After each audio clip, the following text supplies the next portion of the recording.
Frederick W. Taylor's scientific management theory focused on improving productivity through systematic method. It's built on 4 principles: developing a true sign for task, selecting and training workers scientifically, fostering their development, and ensuring cooperation between managers and employees. Key practices include time motion study, task standardization, and performance-based reward. 3 key factors drive this theory. First, harmony. Harmony encourages open communication and cooperation between employees and management foster trust and commitment. 2. Systematic task planning. Breaking goals into smaller tasks, prioritizing and managing research ensure efficiency. 3. Selection and training of workers. Hiring the right people and equipping them with the skill boosts performance and satisfaction. Okay, for the first slide is the standard deviation, mean and maximum value including t-test. Before I start explain about this scale statistic, I want to tell everyone the meaning about mean, max, and standard deviation. Mean and max is define the range of your data from the smallest to the largest data value. Standard deviation is help you to understand how much the value deviate from the average. Okay, now I read the scale statistic from this table. The mean is 60.9833. This represents the average score across the 4 items in the data sets. For variant, 4.186. This shows the degree of variability or spread of score around the mean with a relative low level of dispersion. Standard deviation is 2.04601. This indicates that on average individual score deviate from the mean by 2.05 units. Number of items for the analysis include response from 4 different items or questions in the data set. The second slide about the standard deviation mean and maximum value including t-test. The mean is 60.1667 average score across 4 items. Variance is 5.565 indicate moderate spread of score from the mean. Standard deviation is 2.35902. Score deviate on average by 2.36 units. Number of items is 4. The data set include response to 4 questions.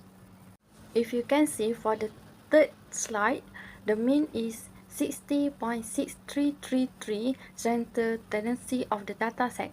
Variant 5.185 moderate spread of data point around the mean. Standard deviation is 2.27713. Average deviation from the mean is 2.28 units. Number of items is 4, comprising response to 4 items. For the last slide about the standard deviation, mean and maximum value including t-test, mean is 60.7833, represent the average score. Variance is 4.647, suggests a slightly lower spread compared to the others data set. Standard deviation 2.55, 2.15573, score deviate on average by 2.16 unit. Number of items is total number of question or measure. Cronbach alpha is a measure internal consistency or reliability of questionnaire item. Independent variable is harmony and have 4 items in this scale. Alpha value is 0.766, is satisfactory to good reliability, indicate a strong relationship among item and reliable measurement of the same concept, suitable for research or evaluation purpose. Independent variable is selection and training workers, have 4 items in this scale. Alpha value 0.690, acceptable but weak reliability, indicate a sufficient but weak relationship among item and falls in the lower range of the acceptable category. Independent variable is systematic task planning and have 4 items in this scale. Alpha value is 0.764, is satisfactory to good reliability, indicate a strong relationship among items. Demonstrate internal consistency is measuring the same construct, suitable for research or evaluation purpose with a good level of reliability. Dependent variable is productivity in management and have 4 items in this scale. Alpha value is 0.822, is a good reliability, indicate high internal consistency among items.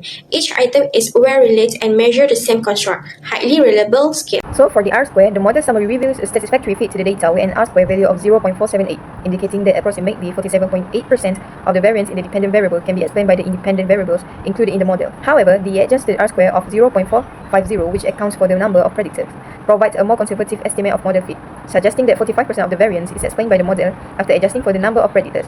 The standard error of the estimate at 0.39974 represents the average deviation between the predicted values generated by the model and the actual observed values, providing an indication of the model's accuracy in predicting the dependent variable.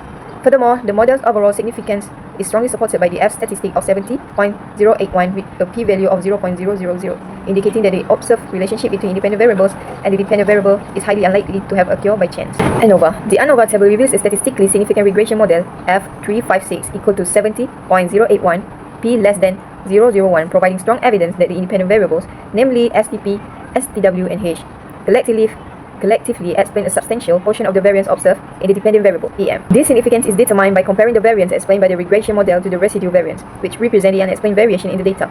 The F statistic calculated to be 70.081 indicates a considerable difference between these two variances, with degrees of freedom, DF, of 3 for the model, representing the number of independent variables plus the constants, and 56 for the residual, calculated as the total number of observation minus the number of parameters estimated. The associated p-value is highly significant, falling below the threshold of 0.001. This low p-value strongly suggests that the observed relationship between the independent variables and PM is not likely to have occurred by chance.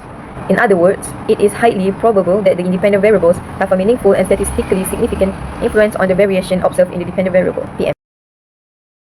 Coefficient. Now let's delve into the specific contribution of each independent variable to our model. The coefficients table provide crucial insight into the relationship between each predictor and the dependent variable PM. We can see that all three independent variables, H, STW, and STP, have statistically significant coefficients. The SIG column shows p-values for each variable. As all p-values are below 0.05, we can confidently say that the effect of each variable on PM is not due to change. In other words, the relationship observed between these variables and PM are unlikely to be due to random fluctuations in the data. Looking at the B column, we observe that all the coefficients are positive. This indicates a positive relationship between each independent variable and PM. In other words, as H, STW, and STP increase, we expect PM to also increase, holding other variables constant. To compare the relative strength of the relationship between each predictor and PM, we can examine the standardized coefficient, which is beta. In this case, STP appears to have the strongest association with PM, as evidenced by its highest standardized coefficient. Beta is equal to 3 to 1. However, it's important to note that standardized coefficients are influenced by the overall variability of each predictor variable. So, direct comparison should be interpreted with caution. Finally, let's address the issue of multicollinearity. The VIF variance inflation factor in the collinearity statistic section is below 5 for all predictors, suggesting that multicollinearity or height correlation between the independent variables is not a major concern in this model. This is important because high multicollinearity can make it difficult to accurately estimate the individual effects on the predictors. To emphasize, all three independent variables are statistically significant predictors of PM. Each variable has a positive relationship with PM. STP appears to have the strongest association with PM based on the standardized coefficient, but interpretation should consider variability of each predictor. Low VIF values indicate that multicollinearity is not a major concern. Collinearity. The collinearity diagnostic table provides information to assess the severity of multicollinearity in our model. We will focus on two key metrics: condition indices and variance proportions. Condition indices are a measure of the severity of collinearity. A high condition index, generally above 30, indicates potential collinearity problems. In our case, the highest condition index is 25.620, which is below this threshold, suggesting that multicollinearity is not a major concern. Variance proportions show how much of the variance in each predictor is associated with different dimensions of collinearity.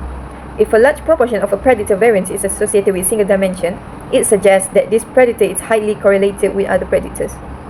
In this table, we can see that no single predictor has a large proportion of its variance associated with any single dimension, further indicating that multicollinearity is not a significant issue. The collinearity diagnostic suggests that multicollinearity is not a major concern in our model.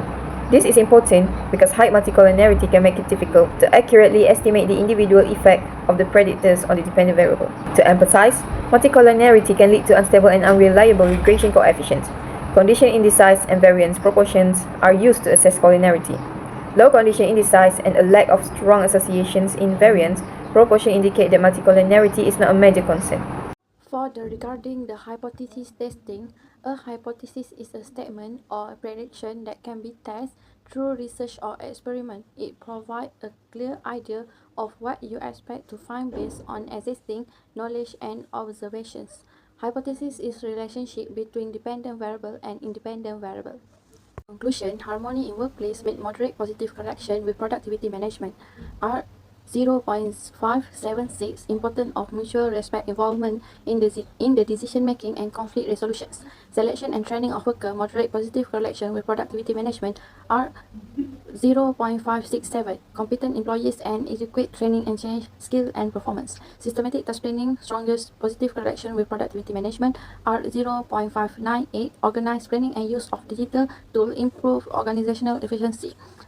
All three variables significantly impact productivity management. Moderate correlation between predictors, suggesting overlapping effect. Future research should consider reduced multicollinearity. Harmony selection and training workers and systematic task planning are crucial for improving productivity management and organizational success.